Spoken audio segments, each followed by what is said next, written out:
go nice and still for 34 seconds.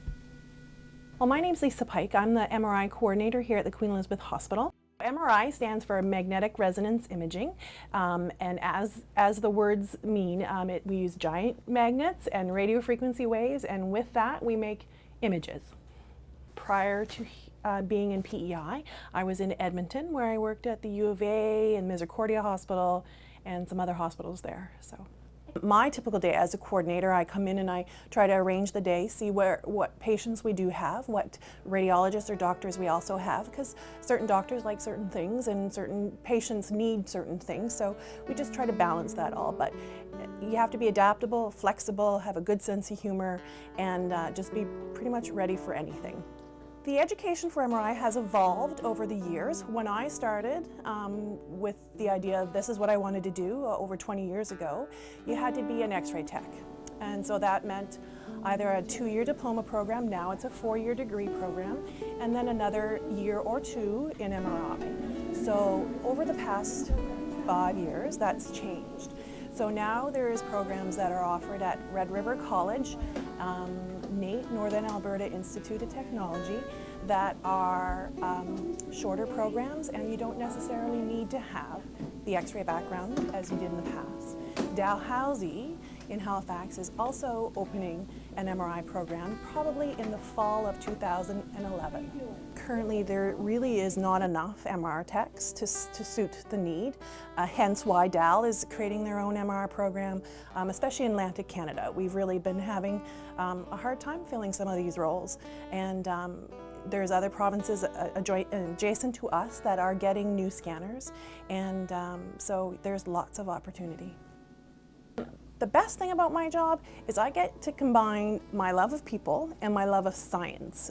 Bit of a physics geek myself.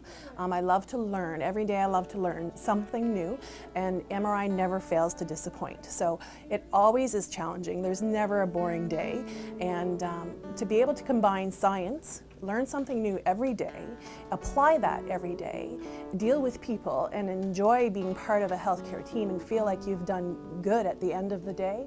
How are you doing there? I'm doing good. All right, so the next one's gonna run, it's gonna go for 30 seconds. And my dad used to tell me, if you find a job you love, you'll never work a day again in your life.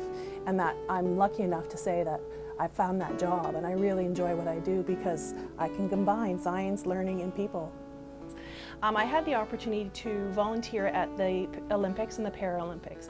So this past March I went out for 2 weeks and I performed MRI on the athletes around the world. It was quite an experience, and I have to say quite inspiring, because if I've ever thought I couldn't do anything, looking at these athletes that have one arm, one leg, that are blind, and nothing holds them back. But we take for granted healthcare here in Canada. This was a gift for them, and there's no excuse for me to hold back from any of my own dreams, and I use that as an inspiration, and it was hard to be there and not feel that inspiration and the power of their dreams and their hopes, and I wouldn't have had that opportunity if I wasn't an MR tech. So and being there with other X-ray techs and ultrasound techs to see what it meant to them as well, it was an experience that I'll never ever forget. My advice to anybody that would consider this is to spend some time, find out really what it's like, maybe spend a day, you know, if you can, observing MRI, and just don't give up. Don't give up. I mean, if you try one place and don't get in, try the next. And if you know you have your heart set on a certain program, keep applying, because they need people that are passionate about what they're doing. And so yeah, just don't give up, and baby steps, one foot in front of the other. It seems complicated and really big at first, but you'll get through it.